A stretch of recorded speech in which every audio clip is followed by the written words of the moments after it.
Hello दोस्तों, नमस्कार। मैं राहुल आपका एग्जाम अवतक पर हार्दिक स्वागत करता हूं। आशा करता हूं कि आप सभी अच्छे होंगे और अपनी पढ़ाई को भी अच्छे तरीके से कर रहे होंगे। जैसा कि आप देख रहे हैं कि हम किरण 89+ का अध्ययन कर रहे हैं। अब तक हमने आपको टाइम स्पीड डिस्टेंस के टॉपिक से 28 क्वेश्चन सॉल्व करा दिए हैं। आइए फर्दर और क्या क्वेश्चन बन सकते हैं उनको डिस्कस करते हैं।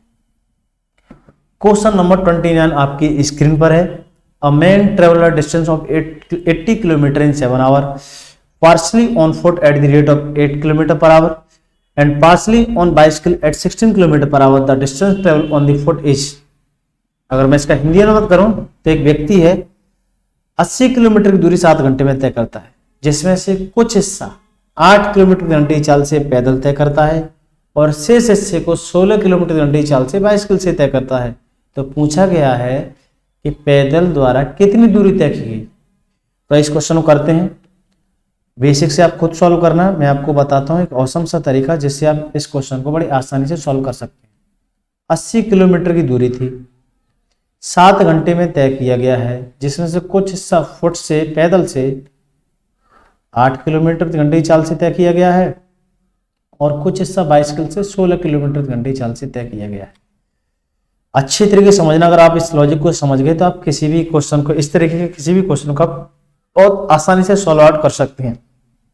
मैं कहता हूं कि मैं ना तो कुछ हिस्सा पैदल जाता हूं, शेष हिस्सा मैं ना तो साइकिल से जाता हूं, मैं पूरे रास्ते जाऊंगा, या तो पैदल जाऊंगा या साइकिल से जाऊंगा।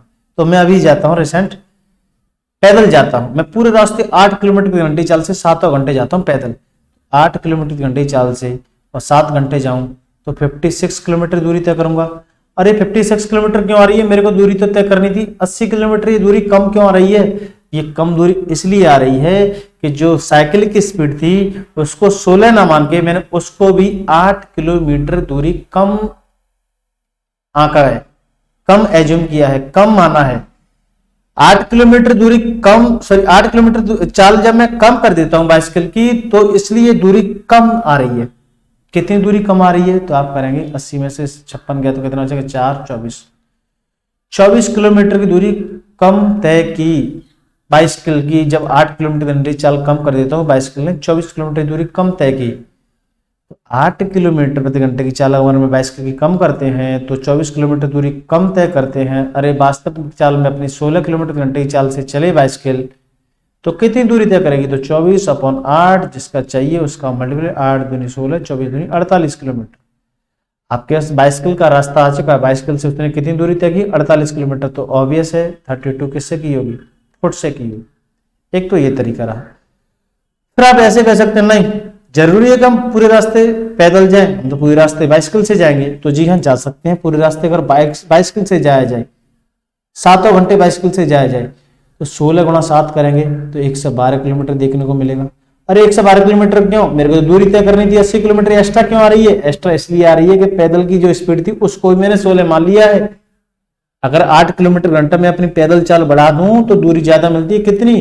32 किलोमीटर की दूरी। ठीक है, ये एक्स्ट्रा मिलती है। तो आप कह सकते हैं 8 किलोमीटर प्रति घंटा अगर मैं चाल बढ़ा दूं बाइसिकल, सॉरी पैदल की, तो 32 किलोमीटर दूरी ज्यादा मिलती है।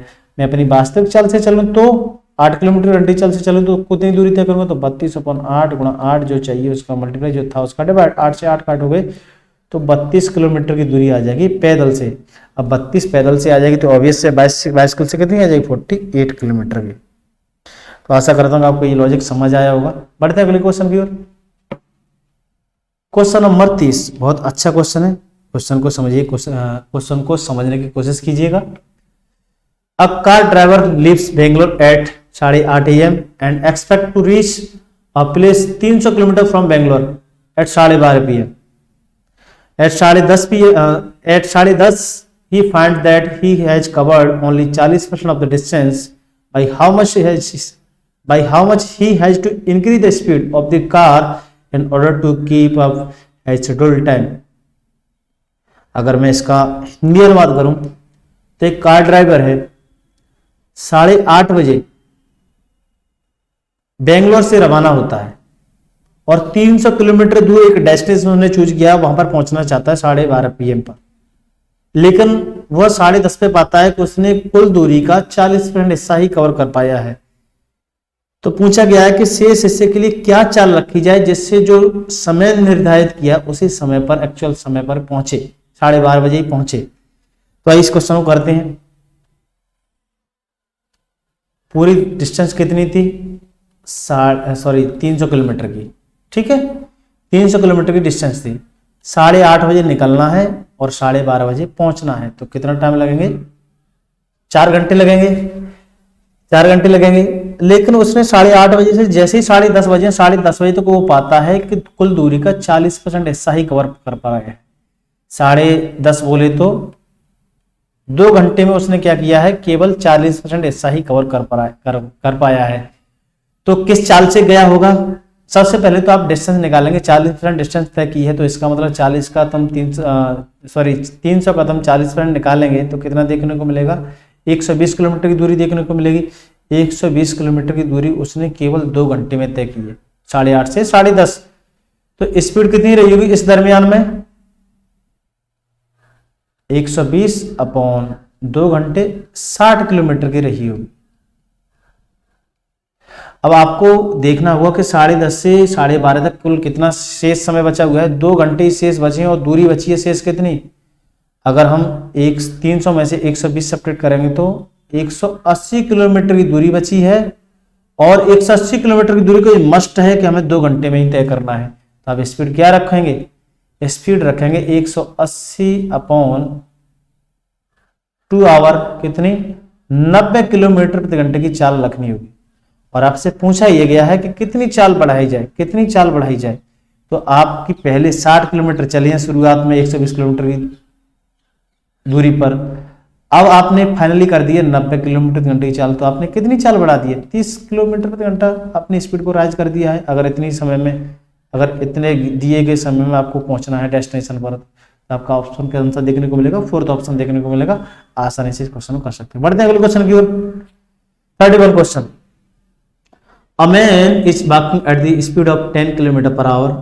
After every kilometer, he takes a rest for 5 minutes. How much time he will take to cover a distance of 5 km? Question क्या है कि 5 किलोमीटर का टुकड़ा है। अगर मैं इसका हिंदी अनुवाद करूं तो एक व्यक्ति है 10 किलोमीटर घंटे की चाल से चल रहा है और प्रत्येक 1 किलोमीटर के बाद 5 मिनट का रेस्ट लेता है। तो ज्ञात कीजिए कि इस 5 किलोमीटर की दूरी को तय करने में कुल कितना समय लगेगा। ऐसा क्वेश्चन मैं पहले भी कराया था। इस क्वेश्चन को भी उसी तरीके से करेंगे कि 5 किलोमीटर की दूरी है, ठीक है, और 10 किलोमीटर घंटे चाल से अगर चला जाता, बेसिकली इस तरीके से नहीं, नॉर्मल क्वेश्चन होता, अगर आपको स्पीड दे रखी है और डिस्टेंस दे रखी है तो आप टाइम निकालने में कोई इशू नहीं पाते, सीधा करते डिस्टेंस अपॉन स्पीड 5/10, आपको टाइम देखने को मिलता आधा आवर, 30 मिनट कह सकते थे। लेकिन यहां पर ऐसा नहीं, यहां पर वो चलने में तो समय लिया ही लिया है, लेकिन हर 1 किलोमीटर के बाद में रेस्ट लेता है। कितने समय का? 5 मिनट का। 5 मिनट का रेस्ट लेता है हर 1 किलोमीटर के बाद, हर 1 किलोमीटर के बाद, ठीक है। आप क्या करेंगे? सबसे पहले तो स्टॉपेज तो निकालें, जिसपे कितने स्टॉपेज मिलेंगे उसी हिसाब से अपना टाइम निकालें। तो मैंने स्टॉपेज निकालने का तरीका आपको बताया है कि 5/1 करेंगे। कुल दूरी कितनी दूरी के बाद स्टॉपेज मिल रहा है उसका आप डिवाइड देंगे तो आपके पास नंबर ऑफ स्टॉपेज आ जाएंगे। लेकिन फाइनली उस जो वैल्यू मिले उसमें भी कुछ करना है, उसमें से आप एक सब्ट्रैक्ट करना है। एक सब्ट्रैक्ट क्यों करना है कि आपको पास जो फाइनल डेस्टिनेशन मिलेगा वहां पर रेस्ट थोड़ी करोगे, वो वहां पर तो जाके रेस्ट है। आपको केवल बीच में जो इस पूरे 5 किलोमीटर के अंडर में जो स्टॉपेज आए होंगे उस टाइम को इंक्लूड करना है, तो वही स्टॉपेज काउंट करने होंगे। अच्छा, आपको समय जो स्टॉपेज देखने को मिलेंगे वो 4 स्टॉपेज देखने को मिलेंगे। अब आप टोटल टाइम निकाल सकते हैं। टोटल टाइम इज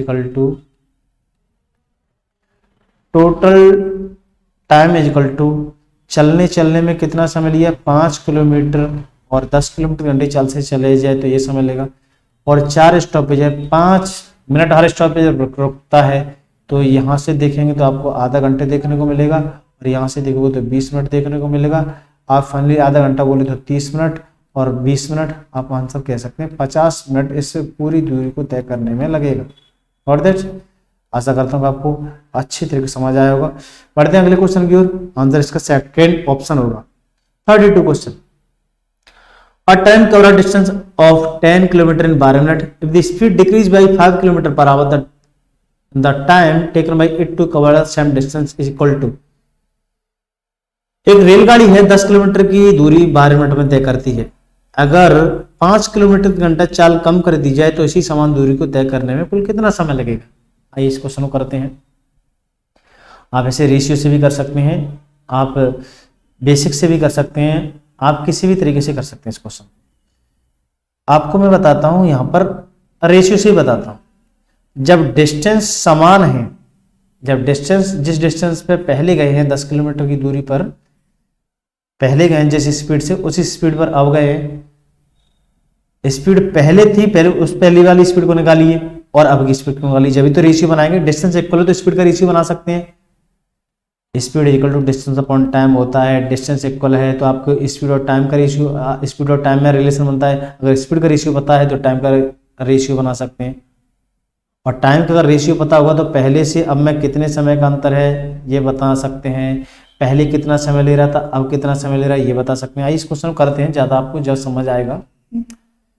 क्या करेंगे, पहली स्पीड क्या है, इनिशियल स्पीड 10 किलोमीटर की दूरी को 12 मिनट में तय किया गया है। 12 मिनट, किलोमीटर ऊपर है नीचे मिनट है, मिनट को बनाएंगे घंटा तो ऊपर जाकर 60 हो जाएगा, 12×60 50 किलोमीटर प्रति घंटे की चाल है इनिशियल।